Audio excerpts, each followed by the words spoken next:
All right, good morning, everyone. My Tuesday live. This is going to be a regular thing with Brannon, B2R Investing. Morning, Brannon. Morning. And we got returning. He was one of my regulars for a while, and you may not. He changed, well, not changed, but he's his handle on his screen now is Denver. You may have heard him as Ned before, but welcome, Denver. It's been a long time, man. Hey y'all, how's it going? Yeah, so maybe for the new people, new subscribers, maybe just give a quick update on who Denver is and where do you invest, I guess. My name is Denver. I'm in New Orleans slash the greater New Orleans region. And I've got, how many I've sold some since we last spoke. So I've got 25 units. That's just two buildings. I sold one of my fourplexes. It was just kind of insurance rates killed the deal. So All right, insurance yeah. went from 4,500 to 25,000. That is happening for a lot of people. Wow. Brannon, like I said, we're gonna do a Tuesday regular thing. He's gonna be a day two speaker at the ORAD event in February. Brannon kind of wanted to bring up this topic. I mean, we kind of playfully text each other back and forth, making trouble to each other, but he wanted to kind of dig into kind of what is enough in your journey or your portfolio size. And I felt Denver was the perfect individual to bring on because I know Denver before. I don't know if it changed. It's been a while, but he definitely wanted a bigger size portfolio. So maybe quickly, Denver, do you still kind of feel that way? Yeah. But it's mostly because I mean, I'm a third generation family business owner. And so I kind of grew up in an environment where everything was kind of, I've got 13 people in my generation in the not in, but some are in the business, some are receiving our shareholders, and in my mind, I've tried to run a smaller portfolio for a long time, and I'm just personally used to a larger business where I have people, and the problem with that is, I think to some degree when you're used to a larger business, you have to be okay with some inefficiencies. Whereas like a lot of smaller businesses, the pennies in your hours really super matter. Whereas when you get to a certain point, there's enough margin to where it's like you can bring somebody on to free up your time. Whereas that's not an option if you're under a certain size. All right, I love that. So, Brannon, I mean, why was this top of mind for you? This kind of topic right now? Just thinking because I'm getting close to the end, and I would agree with Denver. I think the question then is, what is your goals? I think you can't answer that for someone other before asking, what are you trying to accomplish and what are your goals? And in context, is this talking about real estate? Is this talking about other businesses? Which I grew up in a small business family too, and trying to figure out the question you ask is real estate a supplement to financial freedom, or is it to completely fund the retirement and your financial freedom? That depends too. That answer. All right, and then like I said, I think people may have forgot or like it's been a while. I know Denver's talked about it before on the channel. You had some, I guess you can say, health issues or scares when you were younger, right? Does that in any way impact, your decision on what size portfolio or goals you have in this? Talking about me specifically? Yeah. No. I mean, I've done a lot of just general studying and research and going to seminars and learning about family business in general, and talk with a lot of consultants over the years trying to figure out how do we best transition assets and keep the business going to the next generation and stuff like that. And one of the things that always kind of stuck out to me was it seems like one of the main reasons for failure of family wealth or family businesses they're kind of one and one the same, depending. I guess you don't have to have a business to have wealth, but you get the idea. The financial needs and cash flow requirements of the family tend to be the number one killer of family businesses. So in my mind, I kind of viewed real estate as the ability to, how do I own a business and then create something that's relatively passive? We all know real estate's not truly passive, but relatively passive to where I can still focus on the business, take the cash flow from that, invest it in a cash flowing asset, so that if I at any point need to decide to not pay myself from the business because the business needs the cash, I can do that. Whereas a lot of families, if they're in a situation where, hey, the market shifts, we need to make some moves, we need to reinvest, we need to cut dividends or distributions or whatever for a few years, or by either completely or partially, a lot of families and owners can't do that.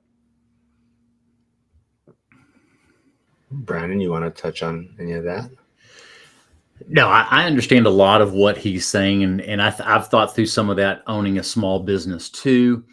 I'm looking at more of the asset, the real estate assets, being the primary contributor to retirement, to financial freedom.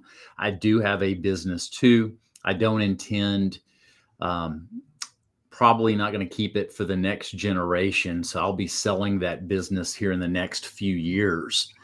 And so I'm looking at that income, but just saying, talking about what I think about in cash flow to the majority of the audience here that are W-2 employees, they are becoming more of a lifestyle investor, and they're looking to take their savings. They've been investing it in real estate, and they're trying to replace their W-2 income. I would think that's the majority of the audience here that is looking at that, and what is that number. And I do like what Dion talks about, but Denver, you talked about it too. You've got to have some margin, because something's going to happen. It's not an if, there is going to be something. And what I love about that thinking is you're figuring out, okay, what is my expenses that I expect when I'm in, financial freedom, and then having a margin. I know, Dion's extremely conservative with that. I think his is 4x or 5x his needs. I'm looking at like 50% over what I expect to have as expenses, and then backing into that. And it's also depending on where you live, looking at around the country. If you're in a predominantly blue state where it's harder, less competition of new construction, you can get higher cash flow once you're in it, higher cash flow versus, where I'm at in Texas, where there's lots of new construction. There is not as that high growth of rents and inflation.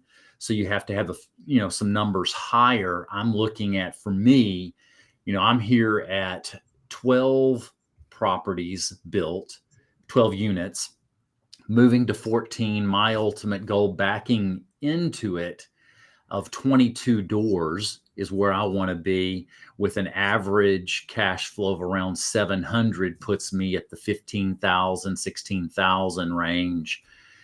Expecting my lifestyle expenses to be somewhere in that 8,000 to 9,000. I know I'm going to say a higher number than a lot of people talking about it, but then having that margin. And then when I sell the business, what that business, that's extra supplemental over and above. But I want to make my number with real estate be what I think I'm going to only have. And then everything after that is bonus. Because I've watched family, and I've watched people in life, they work, I think about this, and it did mark my life watching my father. And this is why I do think about it. So Mark, you asked me, I've been thinking about that, and I'm at that horizon. I'm starting to see the end here pretty soon, here in the next 4 years or so, that my father worked all his life till the very end, to where he couldn't work, and literally spent the last 2.5 months bedridden, fighting for his life. And he never had that free time to have time to mentor, had time to make an impact as much. I mean, he made an impact, I will say that, but he didn't have that free time. And I want to get to that free time and say, you know what? I don't have to have, you want to say, whatever that number is, have it all. And then I've been working and then I never get time for that freedom. So I'm choosing to be content with a number and say that's where I want to be so that I can have that freedom time, spend with the family, make an impact, spend more time on my YouTube channel. I'm in that transition. That's why I started the YouTube channel a year ago, is I'm transitioning to that impact effect. I know that's a long answer, but I'll stop there. No, that was great. I think that also touches on hopefully your book sales at some point. You know, you are working on a book. Will create some, like you're saying, revenue and impact and help people. But Denver, I think there's a lot of people are commenting more about your name in the chat right now. Like Hyder saying that's definitely a stage name, and Ike is saying it's like sounds like a rental paint. Your Denver Gray. Sounds like a rental. What? Like paint for painting. Oh. But yeah, to Brannon's point, Denver. I mean, I think like that's the one thing, right? You have this business, like you're saying, and on the other side, so the real estate is a little bit different for you than a lot of other people who are looking at the real estate more for like generating their income during retirement. So it's more like it's a place for you to funnel almost the money you're creating from the business side, right? Yeah, I mean, I'm at a different stage. I think effectively my wife and I could downsize and be financially independent just now.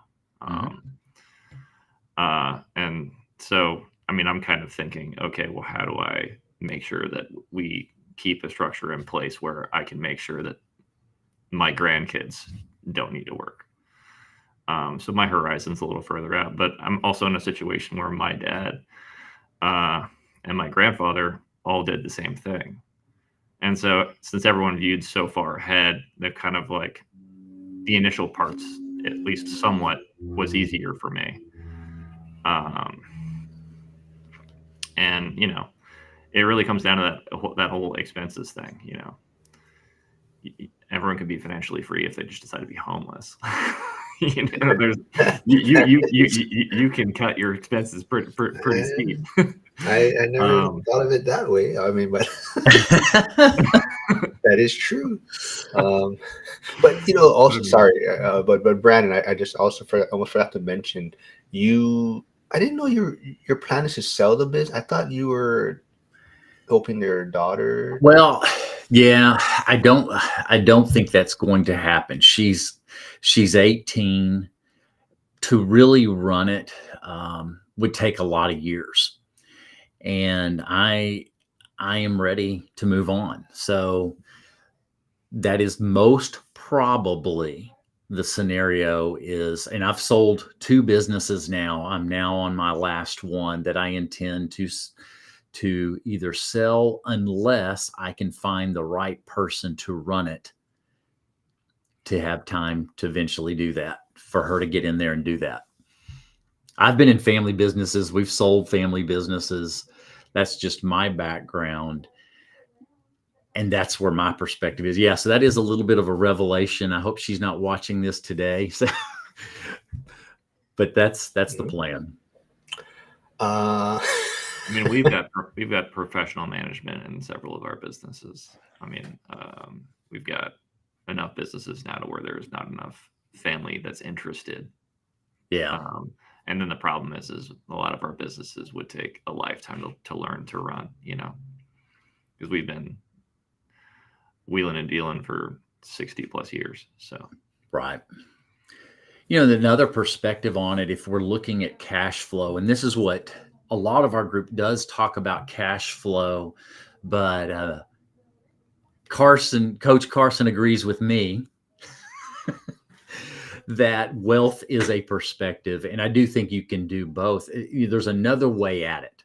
So you can look at cash flow, and I think that should be number one, is the cash flow. But also another perspective is I could get to financial freedom with growing the wealth and having that, and then maybe doing a cash out with that wealth and saying, okay, I could unload all the properties and generate, let's just say $3 million.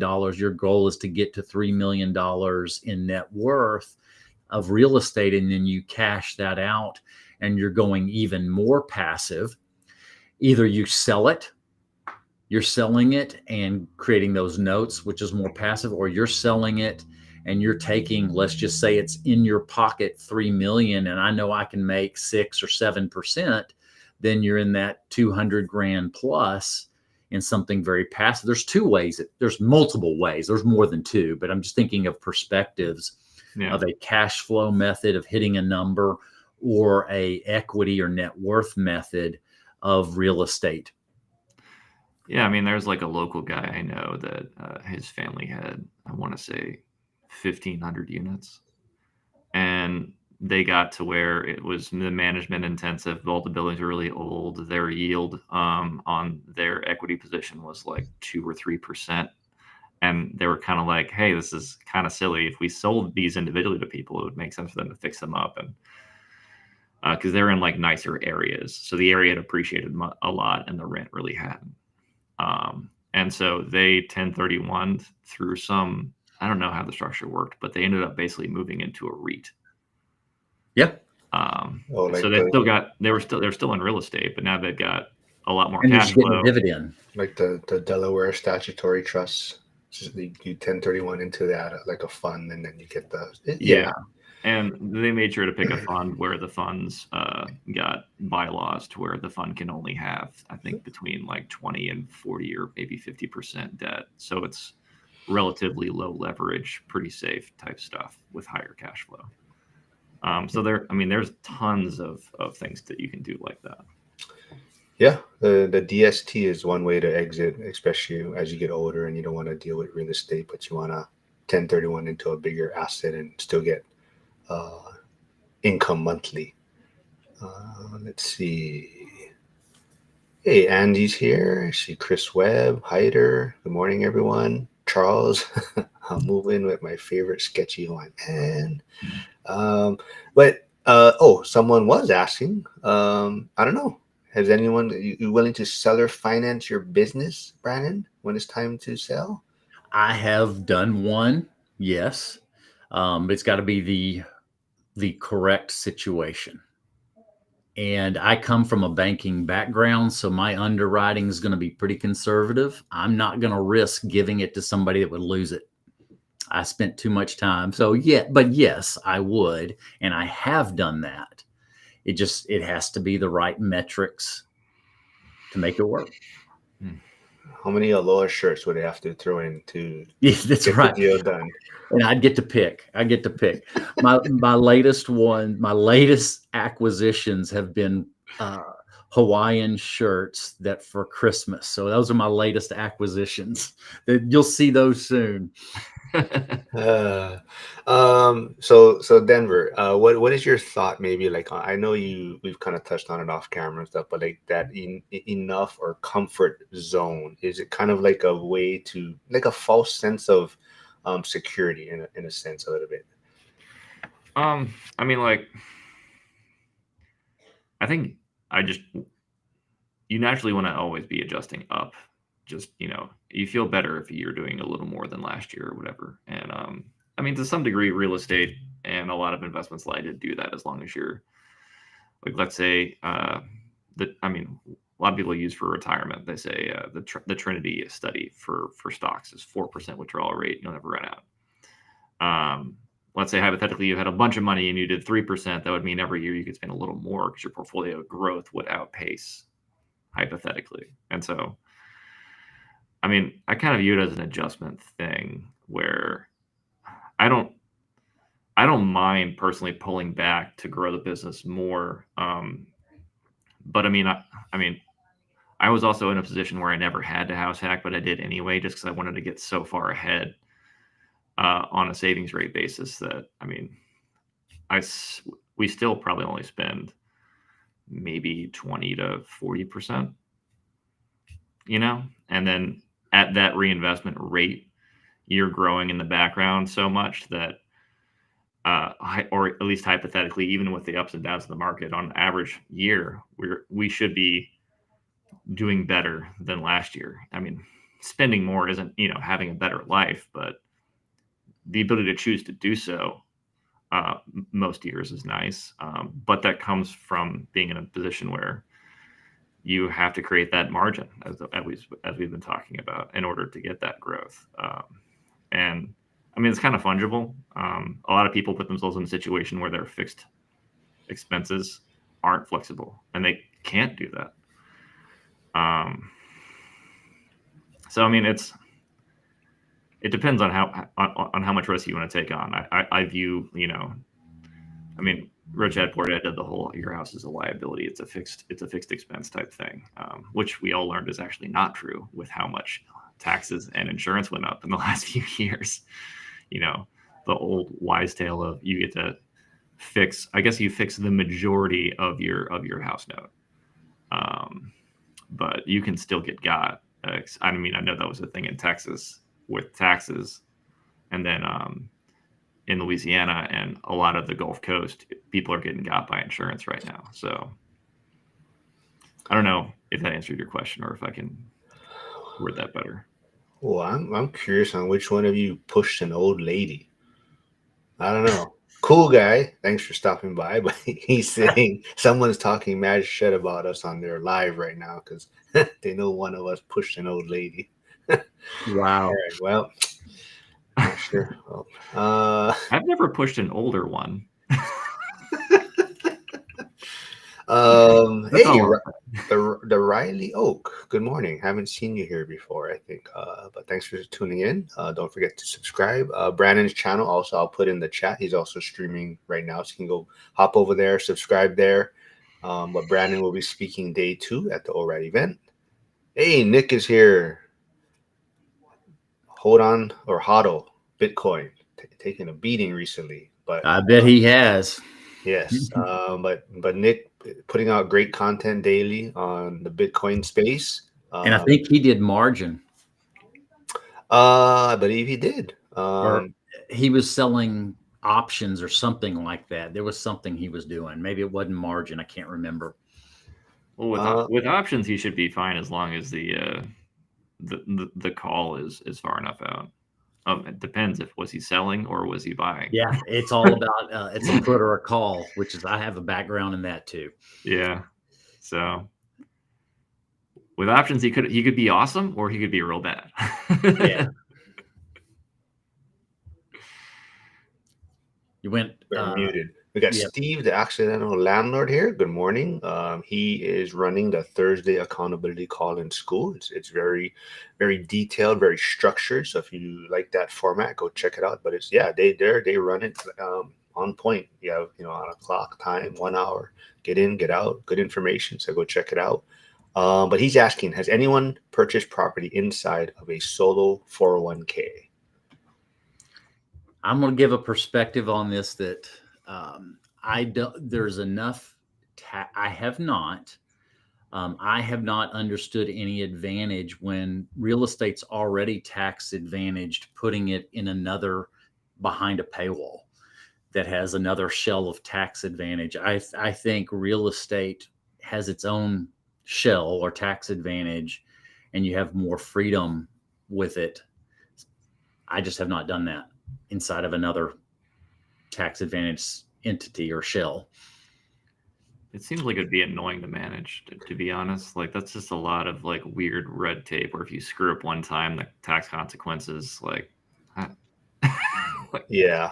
So that's why, like I said, I don't ever recommend it, but that is why I just took the bullet and liquidated it and paid the penalties and whatnot, and just I don't want to, like you said, don't deal with the red tape and all the loopholes to jump through. And just for me, it was that just makes things a lot simpler and not have all these kind of restrictions and whatnot, how to deal with it. So did you do the COVID withdrawal thing where you Man, why you gotta bring up like touchy subjects? But no, I just missed the window for that.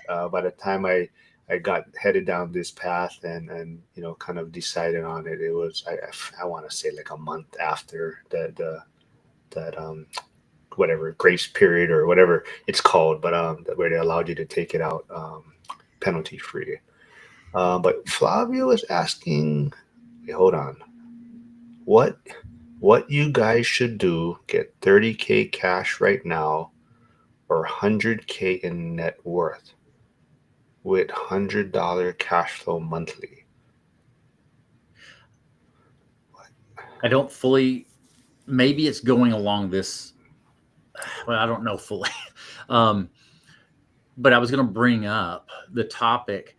If we were, if the topic is how many doors do you, that's the way I think, how many doors do you need? The group that wants to go with higher leverage is going to need a whole lot more doors because typically their margins and their cash flow is much thinner if they're going to use the cash flow for lifestyle. They could be playing an appreciation game, but if you go, with lower leverage, and I look at 70% loan to value, I'm going to need a lot less units. Dion has done the same thing of start saving up his 25%. He's ended up needing a lot less units versus let's just say the person that pays all cash, but that could take years to save that up. They might only need five doors. It's what is that strategy and how many years is it going to take to get there and how many units is it going to take to get there? I did put Brandon's YouTube channel in the chat. I also put Nick's Lead Pray Huddle YouTube and Instagram. So go check out Nick. Like I said, he's putting on a lot of daily content, a lot of great information there. He'll be back on live streaming on the 25th of this month. But there was a question. Oh, you guys, Nick and Denver are talking about Bitcoin and what he's doing in there. But was there another one? Have you seen Options Action? Chris Webb would say that's one of his favorite shows. No. Yeah, I don't watch anything on options. I did a little bit 2 years ago with options, selling, buying options, puts and calls, and I didn't like what it did to my lifestyle while I'm having to always be watching the market. I didn't want that. I didn't want to do that. So I got out of doing that, always sitting there watching what's going on, because it makes you more focusing on the market. And I want a more passive lifestyle. Yes, Chris Webb is. So me and Chris. So Chris is a Patriots fan, and I'm a Bears fan. And we won last night, but we're gonna probably battle for a long time on who has the better quarterback from the same draft. So he believes Drake May is going to be better than Caleb Williams, but only time will tell. But hey, Jeff is here. JLD Systems. He says I missed the COVID withdrawal too. Yep. It happens, right? Yep. Jeff says he's all in for Small and Mighty. Chris said that show's on CNBC. Ultra Fire. Hey, what's up, man? Let's see. Oh, what about the other two? Well, I just said I'm in real estate. I don't know how you want to introduce Brannon. You want to just quickly. Sky King Gamers is asking, what field are you folks in? Denver. I know. I'm in oil and gas and insurance and some other things. Mine, I've stayed within real estate. My past, I come from basically 30 years of finance background. I started out working for a consultant CPA who was more of a tax strategist, and he taught me business analysis. Got into commercial finance for years, then went into real estate sales, did that, sold that company, and now I own a property management company where I manage others' properties and my own. And that's kind of the last business we've got is the property management company, and then the investments. Nice. Ultra Fire is just asking, you guys know a real estate billionaire named Ben Mala? Yes, I do know that name. Mhm. I've met him twice. Oh, really? Recently? Um, one of the first times he was like back when he had like 20, 30,000 followers, I saw a couple of his videos and was like, wow, this is really good commercial stuff. And he was like, hey, it was right when he first started doing events. And he was like, hey, I just bought this hotel. We're doing some construction, so there's lots of vacancy. He's like, but if y'all want to come lease or get a room, and it was one of his Tampa hotels, y'all can come have some drinks with us at the bar. And so one of my roommates from college lives in Tampa, and I was like, I can go visit Andrew. So I hopped in the car, went down there, had a couple of drinks, ended up not hanging out with Ben, but I hung out with his he has a finance guy who runs all of his portfolio and everything in the background. He's more of like a Wall Street type banker broker type guy who runs all the finances in the background. And I was very curious how his business was structured. So I learned a lot. I learned a lot from that. Yeah, I know I know in recent years he was taking kind of a beating on a lot of adjustable rate financing and whatnot. So I know that was a little I'm not sure how he's recovered from that, but I mean, I still see his content out there. I haven't followed it too much closely though.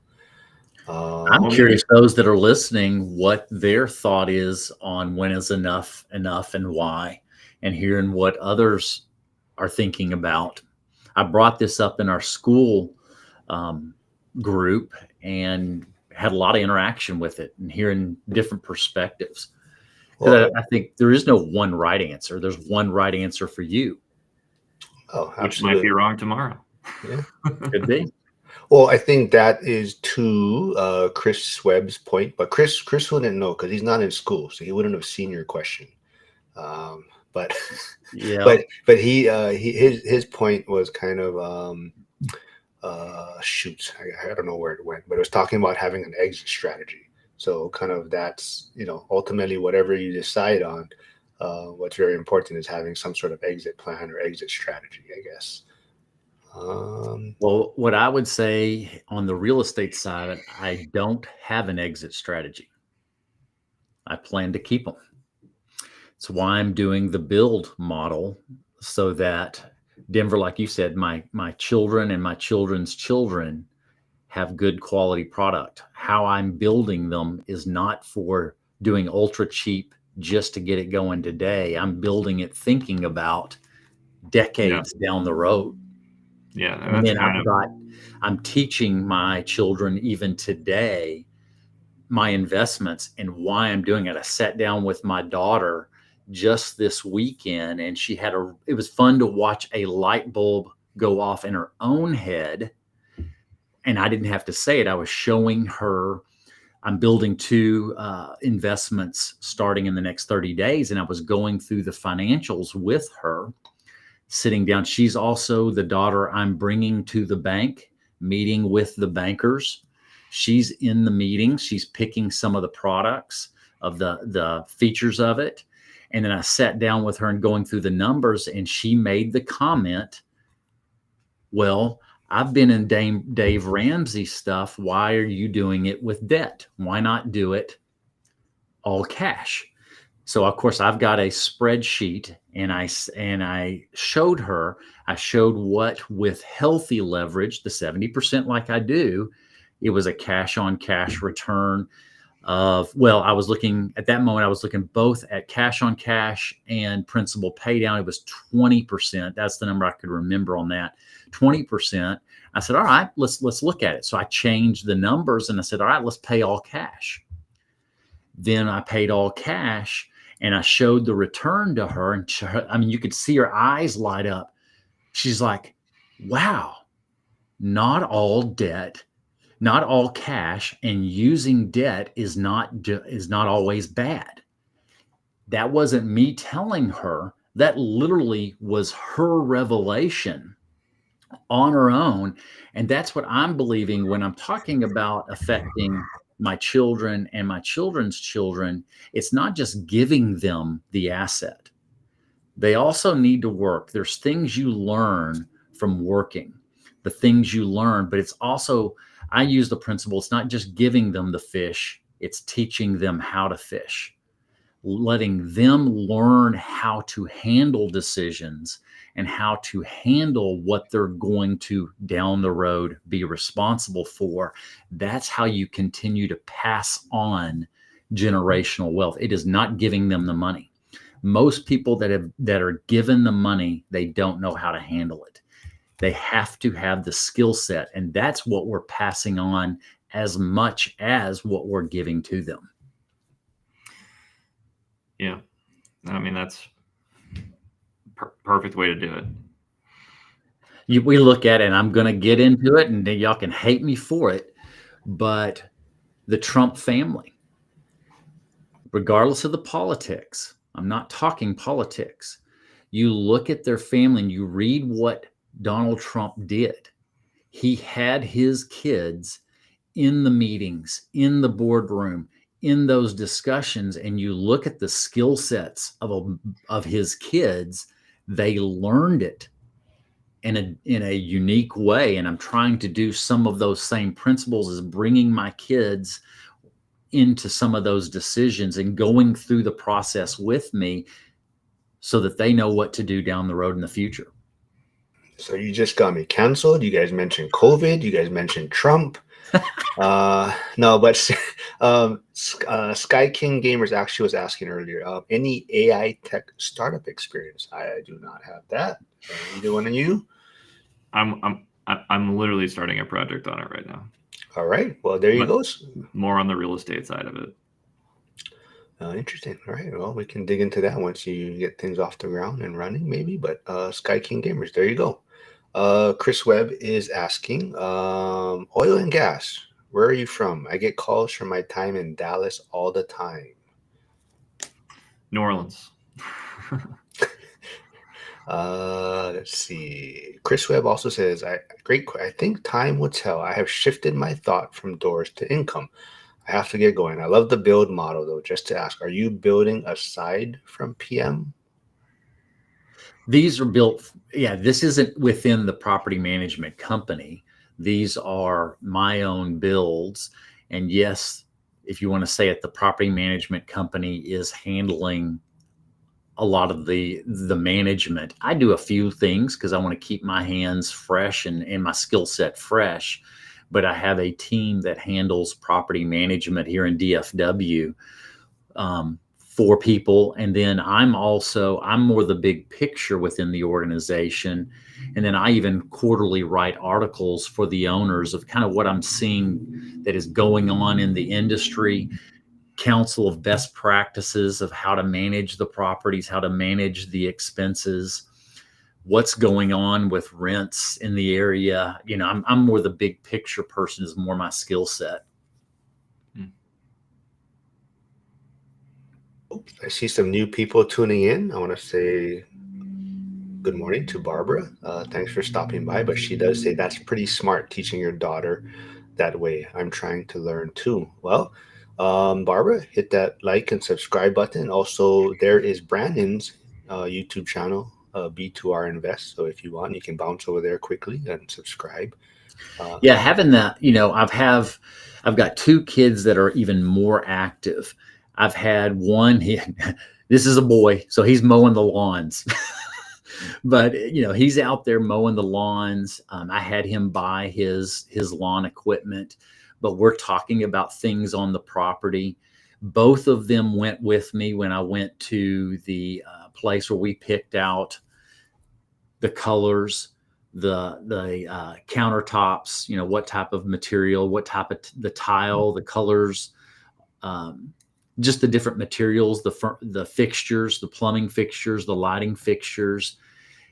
They got excited about that and they take more ownership. And I think anybody that has pride of ownership on anything, even if they're working within a company and they have pride in that company, they handle things differently. And so I'm trying to build that within my teenagers, that they're starting to get pride in what we're building and what I'm building, Mindy and I are building. They tend to look at it differently versus just, hey, here, you're going to be handling this down the road, versus they were a part of some of the decisions. They have a lot more pride in it, and they think of it and look at it in a different way. Sure. I mean, like when I was when I was not very young, when I was between 15 and 18, I started out as the janitor. Then after that, I actually fought to stay in it for a few years longer because I used to do transmission changes, oil changes. We have a fleet of vehicles. So I did car work, and then from there I was in IT, and then from there I was in accounting briefly, and then from there I've worked in basically every department of all the companies we owned at the time when I was younger, and so did my dad and his brothers. I did the exact same thing within the family business. I told them I started out scrubbing toilets, Yep. and learned all aspects. I never cut the lawn though. That was outsourced to some other company. I don't think they wanted me playing with heavy equipment. Hyder does say yes, that the USD is a debt-based monetary system. Dave Ramsey is swimming against the tide, in my opinion. Use the tool efficiently. Nick Lead Prejado is a great YouTube channel talking about Bitcoin and has daily content. Go check that out. But he does say, I love that with the daughter, I do the same with my kids when I did real estate and as I do Bitcoin teaching. See, I wished, and I'm doing this, my dad was a finance major, but yet they didn't talk about finances. And I don't know if that's a cultural thing of that age group of the baby boomers. My parents did not talk much about finances other than, hey, we're tight right now, because my parents went through the oil bust in the 80s that affected our family business here in Texas. And I remember those times. But I want to teach my kids differently and letting them, at least I did, I had to learn financial literacy on my own from reading books, my own experiences in YouTube University. I'm wanting to give my kids more firsthand experience before they really need to use it, and talking to them about finances now, which I didn't get when I was young. Denver, what were your experiences? It was interesting because I grew up in the business, I was taught how to think about business. But the thing that was, I grew up at the living room table, dining room table in the living room, and we'd be having dinner or a snack or whatever. And my dad would have a spreadsheet out. He'd be going over this or that or investments, and he'd kind of cookie crumbs over time, and it kind of built. So I had an acumen for that, to where I was just bored as all get out when I went to business school. But what I learned from the whole Rich Dad and a lot of these, wealth-oriented books and stuff was, and especially looking around, a lot of people with this high-level acumen of business knowledge never look inward or apply it to their own lives. And it's fascinating. I agree. I look at real estate, and I remember thinking, here I was let's just say in the sales business of real estate. I believe statistically, what I've seen, less than 5% of your real estate agents actually own property as far as investment property. They may own their home. And I'm sitting there thinking, if I'm telling everybody that they should own real estate and I'm not really all in with it, I'm a hypocrite. I'm here helping people buy and sell. And if I don't own a whole bunch myself, I'm not really a believer in it. And made that decision. I was a believer, and I dove in more and more. Yeah. One thing I've always thought, because as a real estate agent, you don't have W-2 income. Like the financing has to be a little different, right? Well, I realized when I started, yes, I learned it from the ground up, literally. I handled everything, but I began building SOPs of all the aspects of what I was doing, and realized where I was good and where I wasn't, and began to build a team, hiring a team to handle what I wasn't good at. Because I would look at, I know this is a kind of a business discussion. If I want to make, let's just say $100 an hour, what does $100 an hour jobs look like? Well, it's of course on the sales side. Well, then if I need, if I'm doing paperwork, what is that worth? Well, it may be worth $20 an hour. Well, that's the first thing I'm going to offload. I'm going to hire somebody to do the $20 an hour work so that I can work on the $100 an hour work, so on and so forth, to where if I'm wanting to make $250 an hour, what type of work does that look like? And I keep that in my grid of what I'm doing, saying, is this that I'm doing, if my goal is, I'm just going to say $200 an hour, is this $200 an hour work, or is it something else? Can I get to the spot where I spend more of my time working on that $200 an hour work versus doing the $20 an hour work? Did you, oh, what happened? There we are. You're on mute. I was trying to bring up the helicopter that Charles sent me, but I guess I can't do it right now. It's going to mess up the. Yeah, I mean, it's that's where you end as business grows. You keep on hiring more and more and more specialized people for more and more specialized jobs to put people in not to knock on real estate here, but in their highest and best use position that they can possibly exactly be right. in. Since everyone always talks about highest and best use for property, there's a highest and best use for someone's brain as well. And that might change over time as their experience set evolves and develops. And when you first start out, it's probably important you do that grind, because then you have the knowledge to call BS on if someone's doing their job right, because you've done that job before. That was one of the reasons that I was made to work in all those different positions, not only so I learn, but also so that I have the respect of the people that I work with and for. I don't know. It's hard for me to try and think of what people maybe need to learn on stuff like this, because I started so young. That's one of the areas I struggle with, because for me, it's just like, oh yeah, it works that way, but that's not so obvious to a lot of other people. And I don't know if you run into a lot of that as well, Brannon. What we're trying to do is we're doing these videos and trying to teach and have conversation. Is there's 4 levels of competence, and great teachers can remember when they didn't know it. And I'm not saying I'm good at this. I'm still perfecting it. I think Dion is one of the better teachers I've ever observed in my life. He can break it down and remember when he didn't know and talk people through it. But the 4 levels of competence are, level 1 is you don't know what you don't know. Mm-hmm. And somebody getting into their first purchase, they are having that bottom level. They don't know what they don't know, and they have to learn it firsthand. You can learn from books and videos to maybe 70% of it, but that final 30% takes firsthand learning and being able to explain that and remember when you didn't know. And then the second level is you know what you don't know. Now you're gaining that experience. And then, the third level is now you know what you know. And then the final is, I'm trying to remember it, is unconscious expertise. You barely can remember when you don't know. It comes so natural. You don't even have to think about it. It's not even active thinking, because you develop the skills. Denver, you're describing it. You started so early. It's become natural in you. And we're trying to walk everyone through those stages and be able to remember when we didn't know what we know now. Yeah.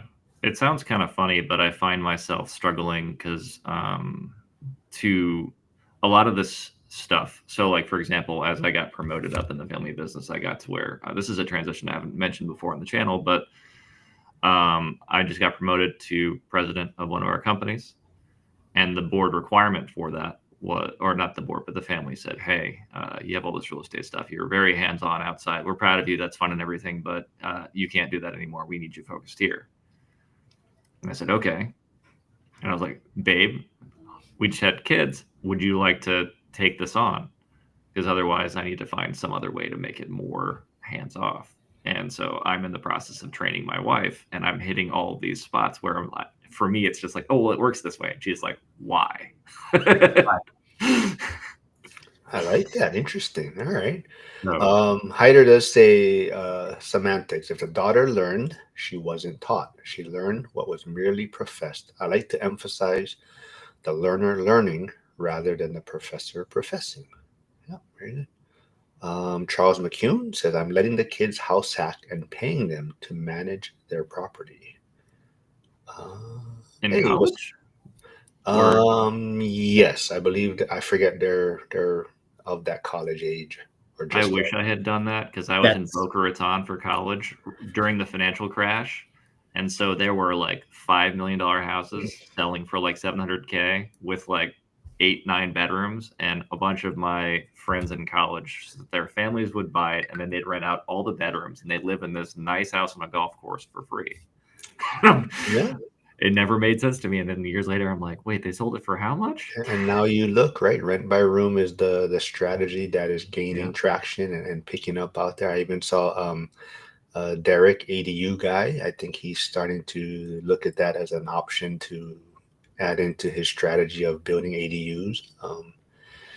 Because I think I didn't watch the video completely, but I think it might be one way to alleviate some of the parking requirements. When you build an ADU or these units, there's certain requirements for parking, right?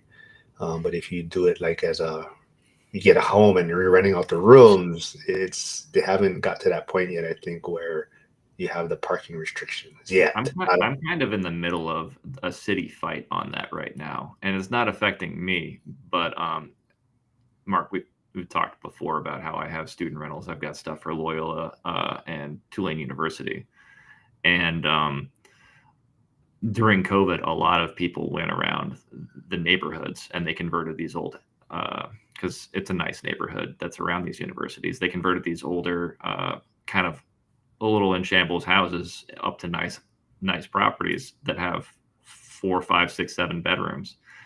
Or they've turned things that weren't bedrooms into bedrooms to try and get more, because more bedrooms, more rent. And the city is not happy about it, because you went from a relatively affordable neighborhood to the entire university area. All the properties went parabolic. And so now the city's coming in and saying, okay, well, you can't have more than 4 people in a property that aren't related. If you're going to do, and if you're going to do that, you need to have sprinklers. They're putting in all these crazy regulations where the sprinkler system is like $40,000, $50,000. Meanwhile, I think I'm 9 blocks from the university, and I'm like one of the only commercially zoned properties that's grandfathered in. And so I'm looking around, and all my stuff is 3 bedrooms. So I don't need to do the sprinklers or any of the other stuff. I'm just kind of, rent is in turmoil. Everyone's property is vacant. Rent and one of my units dropped from 3,900 to 2,400. So the market's all over the place, and all these properties that we're renting are now going to families who are going to live in them. So I'm kind of sitting here looking around like, do I sell and jump out, or do I wait for things to stabilize, and then maybe I'll be one of the only games in town because everybody else panic sold? Well, now it's your wife's decision, right? It is. So she's working on that decision. Yeah. I was kind of like, hey, babe, hot potato. I worry about that because I was years ago the vice chairman of planning and zoning for our city. Yeah. And that's one of the issues I think about with rent by the room, because we've seen it now with short-term rentals of cities regulating them out. Oh, yeah. I think about that, and that would completely bust the model. That somebody's going to get burnt. They're going to start, I think, increasingly manage density. And that's what that is. They're going to begin if the problems increase, which they are, they're going to create some rule, because that's what government people do, is manage something to manage the density and the occupancy. And I think about that, and maybe it won't happen, but that's some things I've thought it's about. already happening. Yeah. In New Orleans, specifically. I don't know about other places, but New Orleans, it's I know properties that during COVID, for example, my building, I bought it for 1 1. It was probably went up to being a value of, let's say, 1 5 1 6, and then its value now is probably like, I don't know, 1 2 or 1 3. So I kind of don't care because it's still cash flowing very, very well. But I know a lot of people who bought a year or two after me at the peak. Yeah. And not only did they have less cash flow, but they're negative equity now. And they're the ones who are in the pinch, who have got to put in these sprinkler systems and all this other stuff. So someone's going to get burned bad. And I'm kind of torn between, do I sell and take my small victory, or do I ride it out and just kind of like hope the volatility leaves me with decent cash flow and a nice little equity position in a couple of years? I don't know that there's a right answer. Yeah. I wanted to say good morning to Jack. So Jack's Business Talk. You guys will be in for a treat today. I'm going to have a second live stream at 2:30 p.m. Eastern with Jack, and Yasik's going to make his debut on the channel. Yasik is in Jersey. He's in the school community, but he is going to be looking to invest in Pittsburgh, and he went to Jack's in-person meetup that Jack threw in Pittsburgh. So we're going to kind of give a recap on Jack's event that he threw there, and hopefully others follow suit and start maybe having in-person school meetups in their areas. And Jack, that just reminded me, I've got to get back with you. I'm sorry, I forgot. I've got a lot of things going on, but I will get back with you on the business discussion. Yeah. Brandon, I have a question, Brandon. You're at the point now where so when I first started, I was living in a duplex, and the reason I went unit count was because I loved it until I had my first vacancy. Right. And then I moved into a fourplex, and suddenly I went from one rental to 5 living in one. And the vacancies smoothed out more. And then I realized once I got over 20, the vacancies kind of didn't matter as much. And so once I hit a certain point, I was like, okay, unit count is cool, but kind of annoying once it gets over a certain amount, but super nice as far as smoothing out what your average month smooth was. out some of the expenses. You're right. So, and that's what I'm trying to balance. Where do you land on that? I try to balance that too, because that's kind of goes to the Dion discussion, is having the least amount to get maximize the cash flow you need with the least amount of units, because it lessens the headaches, but it smooths out some of the expenses. What is that number? Is that kind of what you're talking about? Yeah. Because I mean, like, technically, like, let's just be ridiculous. Hey, I want I don't know, $1 million in cash flow per year. Fine, I'll buy a Home Depot. Let's just say you had the cash to do that, cash outright. That's cool until it's vacant for 6 years. Right. And so what I'm doing right now is I've made the decision to go, I want half of my units in multifamily because they're also priced based off revenue. Mm-hmm. So the value of them is based off the revenue they generate. And then the other half I want as single family. So I'm trying to hit a 50-50 split because they're valued differently, the metrics. But then I'm thinking that 20 to 22 units is where I'm stopping, and then begin that harvester phase where I'm looking between 650, and I can see I can do this within 10 years or less. I can get to that $650 to $700 per unit cash flow. I have been saving up for reserves. Plus, I'm also starting with brand new construction, so the hassle factor is very minimal. Mm-hmm. Most of those repairs typically happen after year 7 to year 10. So by that time, I've saved up so much reserves. I've got the easy money. It's easier when you can stroke the check to pay for that repair and not have to even sweat it. So I'll have roughly 10 years. And so I start out at a lower reserve allocation. I start out at that 8%. And what I'm doing is every other year I add a percent to it, but my reserves are still growing rapidly, and I haven't had 2 little repairs in 4 years. 2. And you would never consider doing something like putting that cash to work and just having an LOC on the portfolio and just Well, roll I do. Sorry, let me get a drink. Mark, if you don't want us to get this technical, No, how are you going to talk on stage if you know? I know.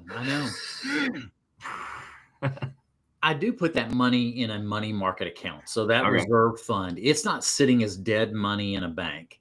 I am putting it right now in an account that I'm earning the trailing 12 months. I earned 4.5%, 4.55 to be exact. Got So, but I look at it not as lazy money. I really look at it as legacy money. It's keeping those properties in great condition and protecting them from any sideways or declines. I've got the reserves to take care of it in that temporary issue. I can handle those expenses. So I do look at that reserve money as legacy money. It's protecting those properties forever. Okay, so this is interesting because having talked with Ben, and I can't remember Ben Mala and his finance guy, it is interesting to me how his model is effectively the same as a lot of us. So when I was talking with him at the bar that one time, he was like, "Yeah, once somewhere between 20 and 30." He says properties is how much space he has in his brain. And so when he gets to a certain point and he's like, we're kind of done adding value and doing this is a mature one that, is kind of annoying to manage. It's not my deal.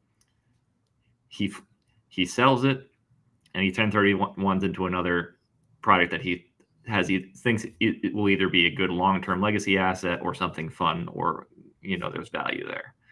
And it's just funny to me that in his mind, 20 to 30 units is kind of like, yeah, I don't need my life any more complicated than that. But the buildings are just bigger. It could be. Yeah, exactly that.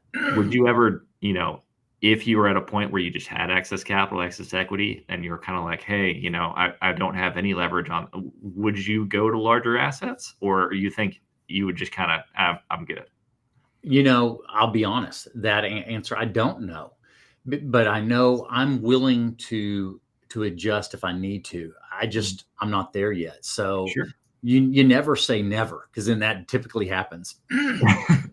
Okay, on that question from Denver though. So Cody Davis was on a few weeks ago, and he kind of was mentioning for him, or his view of it is he wants bigger assets in a sense because it's the easiest to transition or to pass down.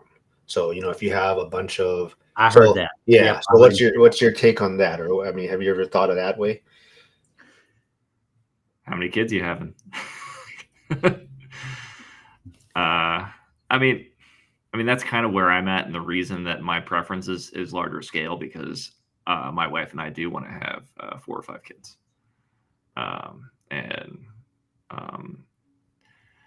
my vision would be, okay, well, if my goal for me is to not need any income from the family business so that I can just live off my invest, because the simplest way I think about it is, because it's not all real estate, is I want to live off the investments that I have from the income I have.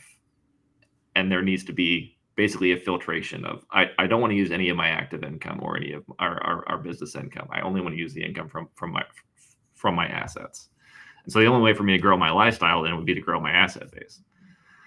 But that puts a buffer in there so that if the business or anything else were to ever be disrupted or lost or whatever at any time, effectively my lifestyle wouldn't change. But to do that and put that same structure in place for my kids in the future, I have to hit a pretty reasonable scale if I'm going to have 5 for them all to maintain that same lifestyle that we made them accustomed to. So to some degree, the lifestyle they're accustomed to is also part of my choice. How big of a hill do I want to make for myself and my wife to climb? But depending on how big that buffer is, that snowball effect, as long as I think we're behind the inertia of it, won't be overly hard to keep at a reasonable pace, if that makes sense. I look at it. I actually had this exact discussion yesterday. Mark knows I was at the state fair yesterday. That's what we do on Columbus Day. But Nice. I want our kids to not have it all from me. Sure.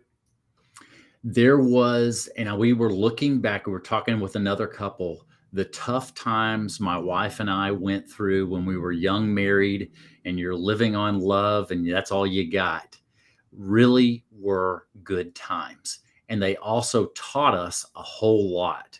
And so I want my kids to go through those similar experiences. Yes, we will be watching. We're not going to let them sink. We're not going to let them fail.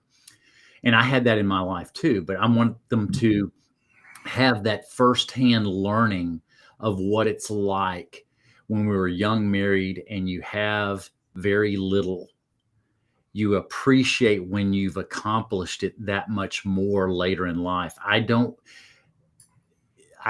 and maybe I don't think this is what you're saying, Denver. I don't want my kids to be any type of trust fund type of kid. They need to earn it because then they know how to handle it. And so I'm thinking through those things, but we were talking about it ourselves. We were talking about how little we lived on when we were first married, but we did smart things. We owned a duplex. We did some of the same stuff. Our first purchase was a duplex, and we lived in one side and rented out the other. And we were talking, we had one single TV. That was it. And hand-me-down furniture and, having to eat at home, but the entertainment was being at home with my wife, and I'll just keep it there. But that was the entertainment. But those are the great experiences, and learning how to live on little allows you to grow. So Charles was just saying it all transfers the same in a trust. But I do think Cody's point is more that of how the assets are going to be managed once they're transferred. Like, so for example, not to throw Frank under the bus or throw old guy Ari out there, but he owns real estate in multiple states, right? So like if he was to pass that down now, is the sibling or the child going to be able to handle managing these properties in all different states, right? So whereas if you were to transfer this to one bigger asset, then when you pass it down, he's looking at it from a simplicity standpoint of this person being able to manage it easier. So that's another question of structure and scale. So that would matter less. Like, let's say hypothetically you had 100 units spread out over multiple states, because that means you're going to have local staff to you managing those people. So there's still going to be a place for them to go and learn and become involved with those assets at a young age. Whereas if it's all remote and you've got, let's say, a dozen spread across a half a dozen states, and you're doing it all through the mail and they never see anything, and the only hint of it is a pile of paper on the living room table, then that's going to be harder to pass on those skills and that knowledge and that curiosity, other than, just the money comes in the mail. There's no attachment to the business that way. There aren't any people to get to know. There aren't any, you're not going to be going to, so-and-so's, like the monthly gathering for whoever's birthday it is that month. Like, all the things that you do in a business that really unite everyone into almost your second family just aren't going to be there. Yeah. So we've been going for a little over an hour. Maybe we'll wrap it up for Jack had a final question, I guess. He says, can you talk about how your dad is the only one that wants to see you do better than them, and how this holds true or not in the ORAT group? For example, I'm rooting for Ned, and I want to see him get the jet. I'll never hit that point. We aren't in the same sports ball game.